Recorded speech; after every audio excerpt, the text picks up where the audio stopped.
Welcome to the Training with Kayce podcast, where we explore animal training and living our best lives with animals. I'm Joseph Laughlin, producer of this podcast.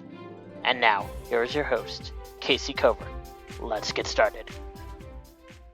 Let's talk about dominance in animal training. Now, have you ever been told that to train effectively, you must dominate an animal, or you must be dominant? You must be the alpha or the pack leader. You've been told that. Is that true? Let me just say, as a trainer of exotic animals, do you think I ever dominated any of them? But I trained them. Not only did I train them, we did some amazing things with medical procedures, with husbandry procedures, with taking them out with the public, with doing complicated behaviors. There was no dominance. Now, look at this. You see that? Fingers on both hands. And I will spare you for seeing my feet, but I have 4 arms and legs. So not only do I have, after an entire career working with exotic animals, all my digits, but I also have all my extremities. Is it true that you need to be dominant? Now let's think of your most admired and effective leaders. Did they or do they dominate you? Is that why you follow them? What else do they do, or what do they do instead that inspires you to follow their guidance? Okay, so let's say you take a class from me. I'm not going to dominate you, but I am going to try to empower you to have your best success with animals and your best life with animals. And if I can do that with you and for you, you think you might be inspired to go forward with me to continue to conquer new territory? That's leadership. So what are the real qualities of leadership? What is your true purpose as a leader of animals? So having raised these important questions, let's reflect and answer them.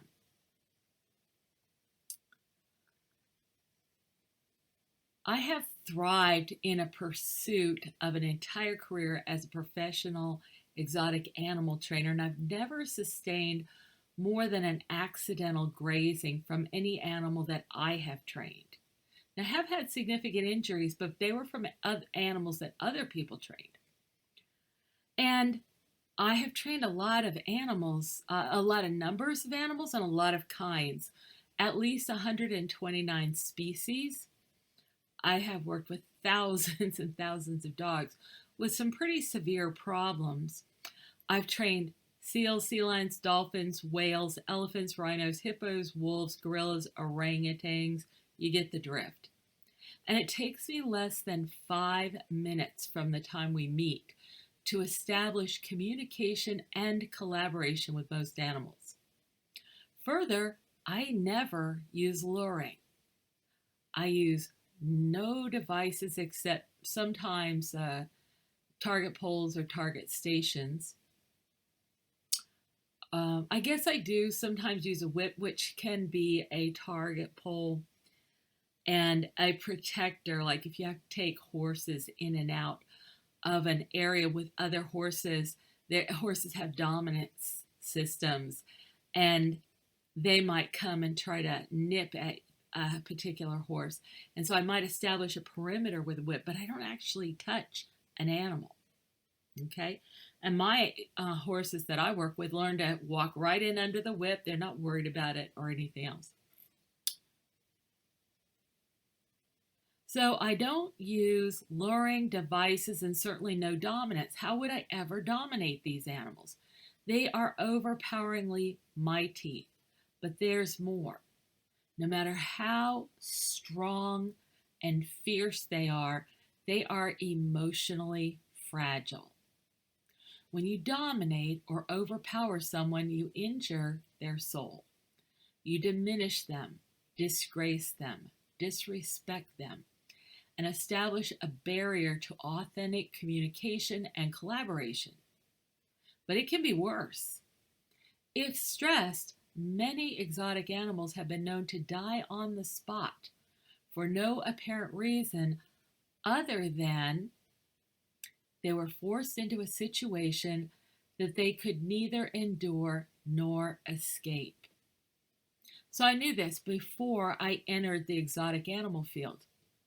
And I set my intent before I took my first job to never be that person, to never force an animal into an untenable situation, to never be so bankrupt of personal power and confidence that I stoop to those, methods or those tricks in order to get things done with animals. So to that end, I don't coerce animals. I find that I can almost always beguile the animals to align themselves with my goals. And together we work towards these goals. And it's a lot of fun. When you must negotiate and beguile, you really see the personalities of the animal. You really see their skills, their wily little personalities. It's great fun if you're up to the challenge. I highly recommend it. Now, I said neither do I lure animals. I never want an animal to mindlessly end up someplace that he didn't want to be. He's intent on following that lure. He may not be watching where he's going while he follows that lure. And you know what else?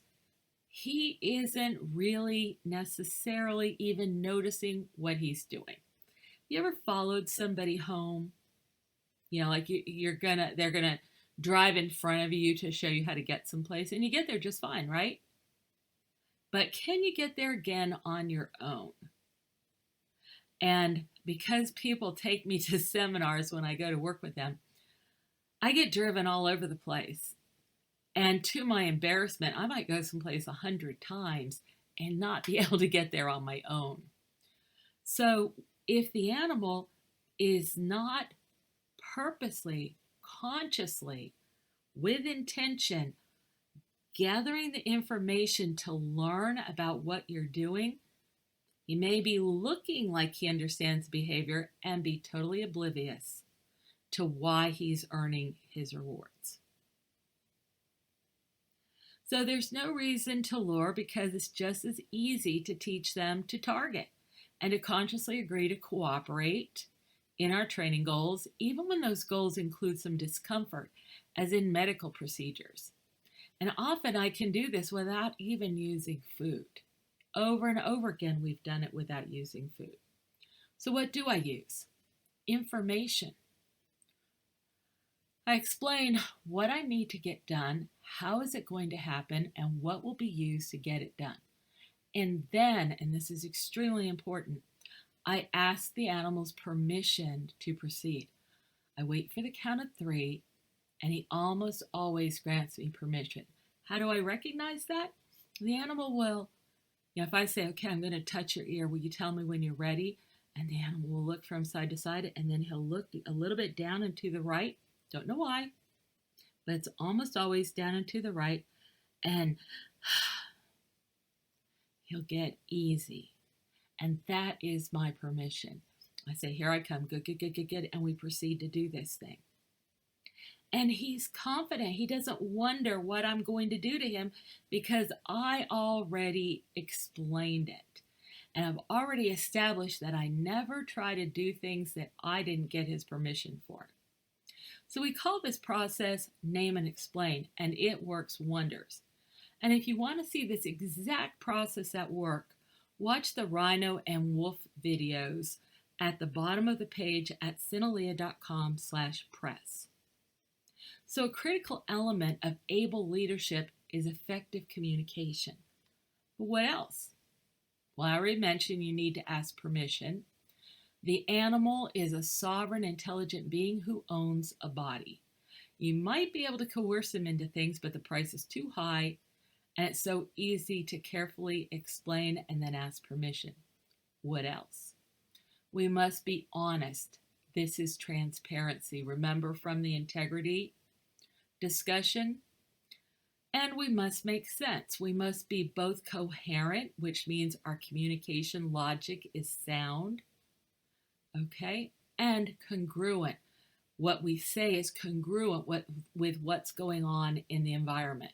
So, if you say things are okay, that animal can tell you really feel they're okay, and their assessment of the environment is it is okay.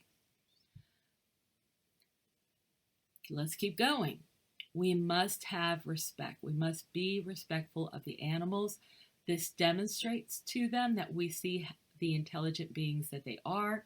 We don't mistake them for unthinking beings, or worse, automatons. Little beings with no internal thoughts. Respect is transmitted by inviting an animal to interact rather than presumptively touching them. It's shown by sharing information and honoring their contributions, both as work partners and even as co-creators of the work we do together. A lot of times the animal will have a better idea than I do. And so I appreciate that. I want them to feel free to try to show me that there might be a better way to do something. And if I want him to do that, I must recognize and honor his contributions. And we must be responsible to the animals. They must be able to trust us to place their well-being right up there with ours. We must ensure that our work together is as beneficial to them as it is to us. We are not justified to exploit them, okay? We do things to empower them to have their best possible life, and for us to all have our best lives together. So no exploitation, but rather mutual empowerment through our cooperation. And there's one other thing. We must be able and credible. If we make bad decisions in our work together, they will lose confidence in us. But if our decisions predictably solve problems and make life better for both of us or all of us, they are likely to concede to our leadership most of the time. So let me make this tangible.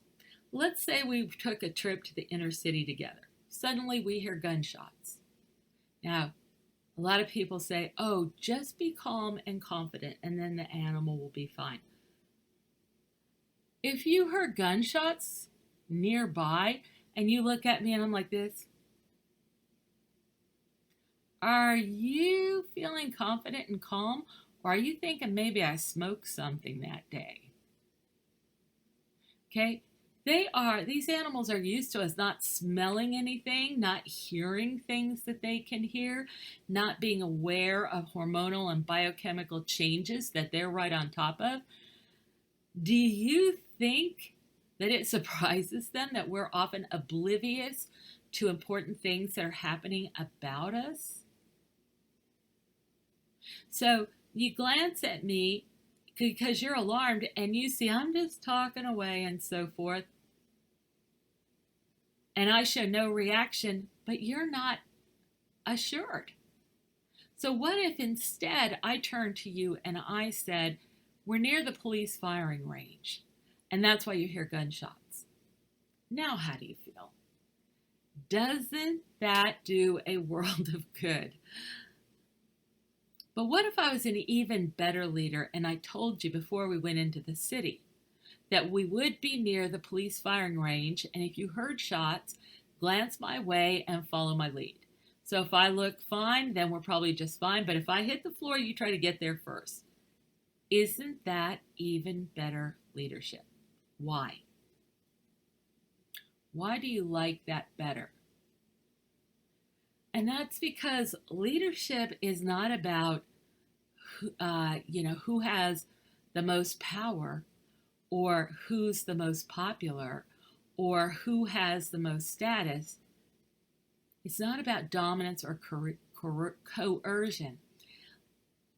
Leadership is a question of who gives the most strategic guidance to empower your best success through their help. If you're convinced that your best bet is with me, you will follow me. Now, if someone lacks true leadership skills, then they might just try to justify coercion and power grabs with animals. If you're unable to persuade animals to align with your goals and to drive the mutual performance forward, then you're likely to find yourself trying to convince others that you must dominate an animal to train them because you're unable to persuade them. You're unable to motivate them. And so you use fear and force in order to try to make them do what you want them to do. As for me, I've trained a lot of huge animals and I have yet to alpha roll any of them, regardless of size or type. Now, what about the trainers that try to convince you that you must be harsh to solve problems like aggression? That nobody who is not harsh can solve problems like aggression. SATS trainers solve these problems every day of the week. And we are soft and gentle, and so soft and gentle that you and the animal may well be lulled into sleep and lulled into giving up your aggression. It happens all the time. Now, I want to go into this whole problem more in a future episode. There's a lot to say about trainers that have this misunderstanding, and we'll talk about this further. Meanwhile, please share your good ideas about this and other things you would like to talk about in the comments. Okay, take care, thank you, and see you next time.